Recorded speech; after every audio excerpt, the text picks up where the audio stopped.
Hello everyone, welcome to English session.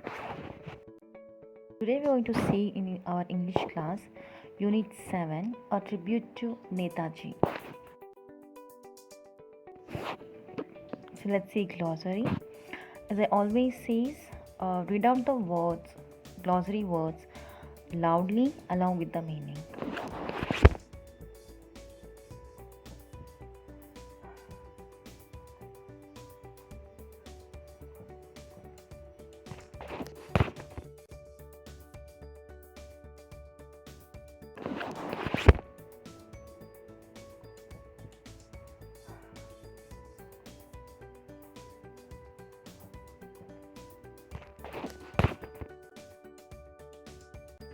Let's start our lesson. In the history of India's freedom struggle, the place of Subhash Chandra Bose is unique. He was a leader who thought of fighting the brute force of the British by armed force. He had a wonderful organizing capacity. He could raise a modern army of about 75,000 men and women. He inspired them with intense patriotic fervor, with a burning desire to free their enslaved motherland. Subhash Chandra Bose belonged to an educated and prosperous family. He was educated in England, that is Cambridge, and he travelled widely all over Europe. He looked at India from an international perspective. As he had a deeply spiritual nature, his quest for truth and the right guru had taken him to each and every corner of the country. At last, his mind followed the teaching of Swami Vivekananda ji and Aurobindo Ghosh in the spiritual sphere and Deshbandhu Chitranjan Das in politics. So here we tells about Subhash Chandra Bose. Everybody know about Subhash Chandra Bose. So he was a India's freedom struggle, and he has taken the important place. And he had made a wonderful organizing capacity. He had a army of 75,000, were the men and the women, and he had that patriotic love towards the motherland. And now, who was Subhash Chandra ji? So, Subhash ji has belonged to an educated family and a prosperous family, and he has completed education in England as Cambridge, and that is why he has traveled all over the Europe. Okay, and when he looked at India, he looked at India as an international perspective, and he had he fell in love with spiritual nature and his quest for truth and the right. Okay, and he has learned everything from each and every corner of the country. So he made up his mind to follow the teachings of Swami Vivekananda, whom we know, and also he wanted to follow Aurobindo Ghosh in his spiritual sphere and Deshbandhu Chitranjan Das in politics. Deshbandhu Chitranjan Das we have got in the class 6.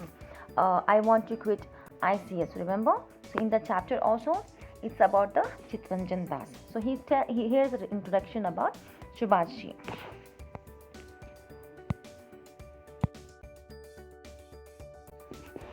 The third paragraph. Subhash Chandra had a special regard for his Muslim countrymen. Some of his ancestors, like Mahipati Bose and Gopal Nath Bose, had held the office of minister and naval commander under the Muslim ruler of Bengal. The quarters in which we live, says the boss in his autobiography, was prominently a Muslim one, and our neighbor were mostly Muslims. I can't remember ever to have looked upon Muslims as different from ourselves in any way, except that they go to pray in mosque. So now here in paragraph 3 he says that he had a good bonding along with the Muslim. Okay, he says, and he says that he had a special respect, special regards towards the Muslim, because he felt there is no different, they are not different to us. The only thing is different which we can find out is that they go to the mosque and we go to the temple. That is the only difference I can found, but there is no other differences I can find. So I feel that they all are similar. In paragraph 4, Subhash was born at Cuttack, Odisha on January 23, 1897. His father, Janaki Nath Bose, was a famous lawyer, and Bose was also a brilliant student. and he had a very broad-minded views about freedom and other social issues, and his hungry soul was not satisfied with the textbook alone.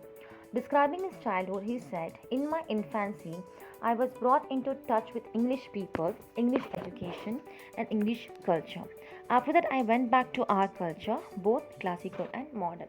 So, in paragraph 4, we see about when did he born. He born at Cuttack in Odisha in January 23rd, 1897. His father name was Jankinath Bose, who was a famous lawyer, and even the Bose was a brilliant student. And but he had a more views, broad-minded views that he want about the freedom, about the social issues. He was totally hungry about the freedom, and he wanted to. Only the books were not satisfied to him. So once in his infance, he has said that when I was very small, I was in touch with English people. I was in touch with English education, about English culture. But after some days or some years, I just came back to my own culture. I came back to India, and I started following my own culture and the tradition. In fifth paragraph, Bose had a rebellious and independent spirit, and that was apparent from his earliest days. In the Presidency College, Calcutta, he organized a student strike to demonstrate against an English professor who had insultingly pushed away an Indian student. For this, Bose was expelled from college. After a year, he was allowed to join a Scottish Church College in Calcutta, where he secured a first class in MBA examination. She was left for England on September 15, 1919, in order to study and appear at the Indian Civil Service examination. After a year, he came out successfully and stood fourth in the order of merit. But his conscience would not allow him to serve the alien ruler even as a high executive. So he resigned from the ICS and returned to India. So in the fifth paragraph, we have learned that he was very rebellious and he had the independent spirit.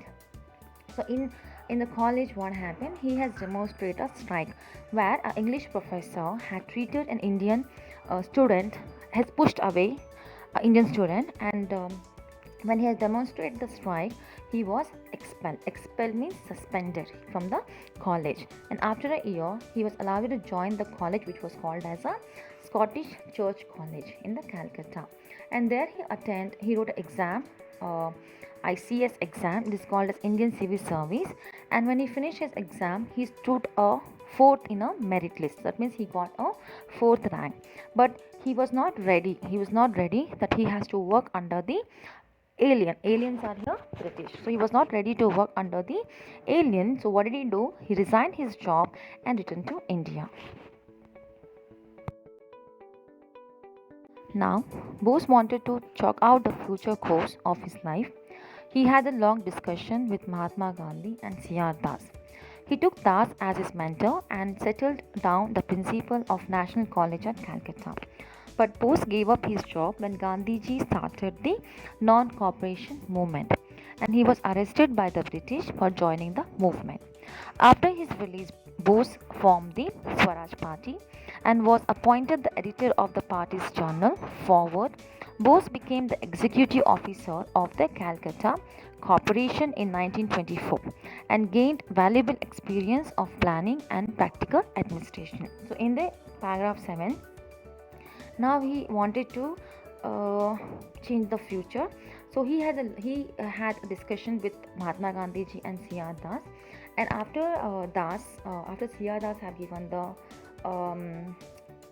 advice, he became the principal of National College of Calcutta. And when Mahatma Gandhi ji started a movement that is called as non-cooperation movement, he left that job and he joined the movement along with the Gandhiji, and he was arrested by the British for joining the movement. So once he came out from the jail, once he released from the jail, he formed his own party that is called as a Swaraj Party, and he was the editor for the party's journal that is called as a Forward. And Bose became the executive officer for Calcutta Corporation in 1924, and he had gained experience of planning and practical administration. Soon the activities of Swaraj Party were found unbearable by the British, on the account of which Bose was in and out of jail repeatedly and fell ill many times.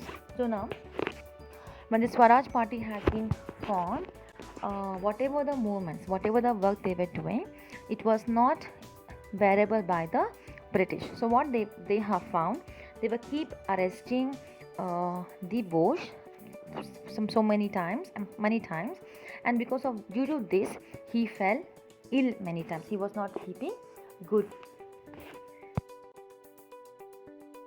Paragraph 8. Bose was a great thinker as well as a man of vision and action. Subhash made such an impact on the Congress that he was elected twice as the President of Indian National Congress in the year 1938 and 1939 for the two sessions held at Haripura, Gujarat and Tripura. In his presidential address, he talked not only at freedom but also for reconstruction, a need for planning by setting up planning commission and a gradual socialization of the entire agriculture and industrial system. He urged strongly that it was the right time to give an ultimate to the British government for complete Swaraj. So here Bose, he was a great thinker, and always he had a great vision. And Subhash had too much impact on Congress, and he was elected as a president for two times. Okay, and he had many sessions, many meetings at Haripura, Gujarat, and Tripura.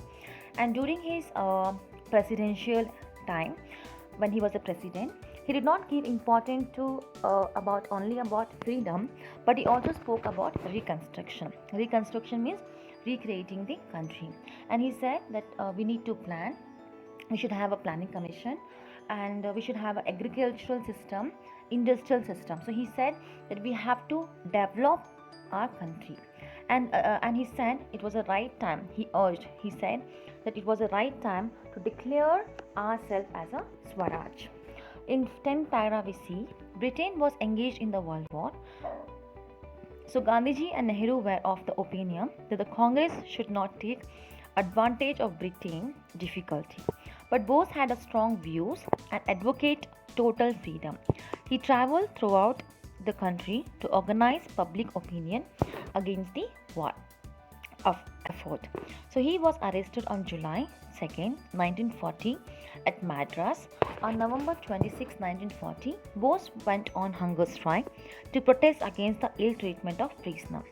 As his condition suddenly was, he was released but was kept under the police surveillance. So here what happened? When Britain was busy in World War, World War, right? And so Gandhiji and Nehruji were the opinion that Congress should not take advantage of Britain's difficulty, because Britain were already in the war. So again, Gandhiji and Nehruji said that we should not attack over the Britain. But Bose had a strong view, and he said no, if we want a total freedom, we have to attack. So he traveled throughout the country to organize the public opinion. Public opinion, what the public wanted, whether we have to attack over the Britain or we shouldn't. And so after that, he has been arrested on 2nd July 1949 at Madras, and November 26th he was released. He went for a hunger strike for the ill treatment of prisoners. So in the prison, in the jail, he has found that Britain were not treating the Indian properly. So they went for a strike. And suddenly what happened? His condition was worsened and he was released from the jail. But he was kept in a police preference. Paragraph 11. Bose escaped from the British and reached Kabul, and from there he went to Berlin via Moscow. The whole country was thrilled when his voice was heard over the Berlin radio. When Japan entered the World War, Subhash left for Japan. He went to Singapore and took over the leadership of an Indian independence movement. So now here, he escaped from the jail, right? In the previous paragraph, we have seen that he was in the jail, right? So he escaped from the jail and he reached to Macau. It's not Moscow, it's Macau.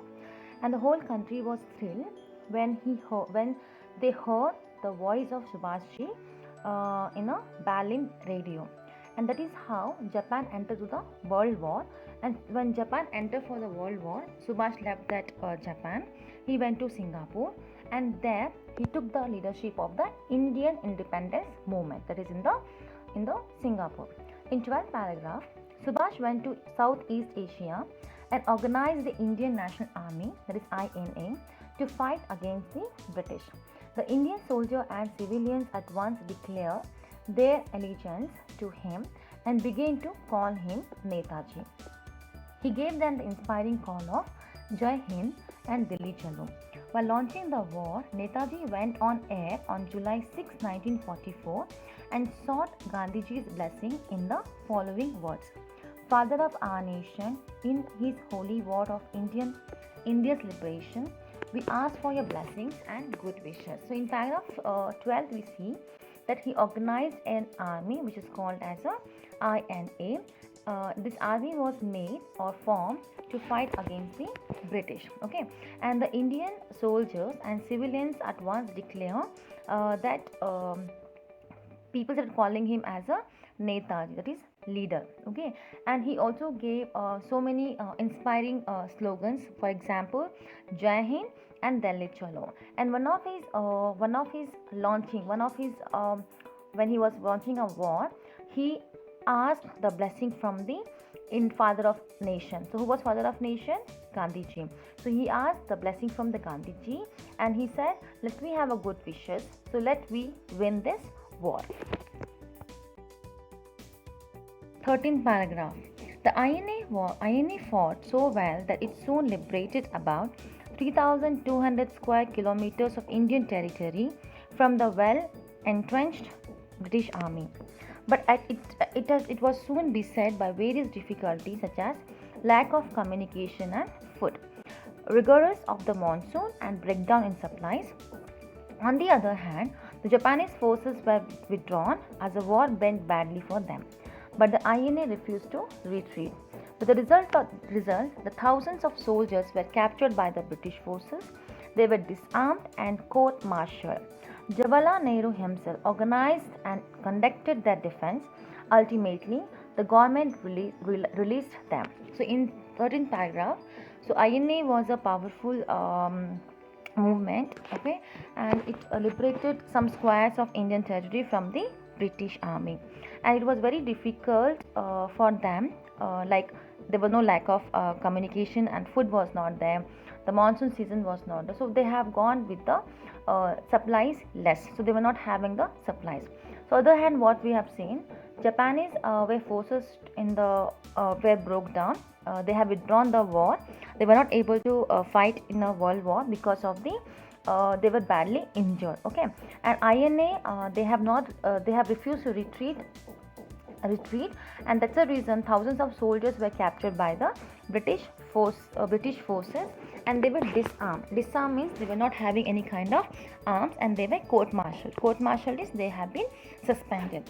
And that time Nehruji has organized a defense, okay, and that is how the government have released them. In 14th paragraph, Netaji boarded a Japan aircraft for Tokyo on August 18, 1945. The plane landed in a Formosa at the noon, and according to the Japanese source, it caught fire while taking off. Netaji was badly burned but managed to come out of the plane. He was rushed to hospital where he died.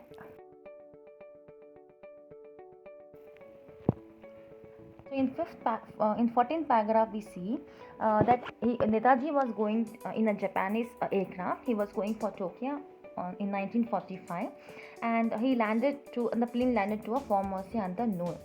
According to the Japanese source, the plane got a fire. The plane got a fire while taking off, and Netaji was badly injured. He tried to come out of the plane, and he was rushed to the hospital. And the same night when the plane was crashed, he died at the same night. Paragraph. It was amazing how much Subhash Chandra Bose was able to achieve and accomplish in his life of 48 years. He was a brilliant student and could have easily attained a high position of power as an ICS officer.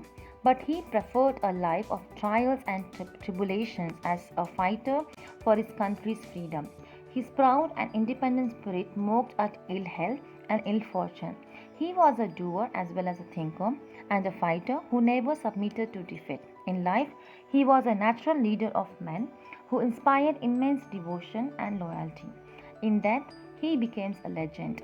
People refuse to believe that Netaji is dead. Perhaps they are right, for martyrs never die. So now, in the last paragraph, we say that Subhash Chandra Bose have achieved so many things, and in his 48 years of life, that is, in 48 years, he was alive and he died. And he was a brilliant student, okay, and he attained a high position in a ICS officer.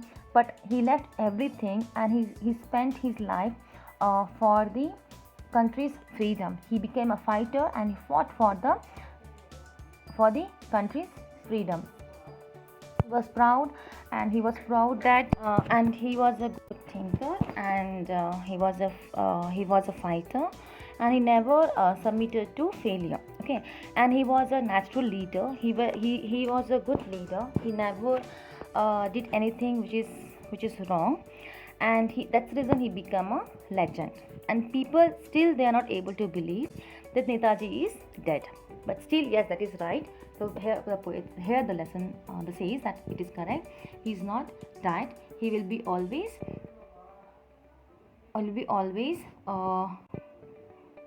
live in the world. So that was the class about Netaji. So I hope you understood about Netaji. Thank you. See you in the next class.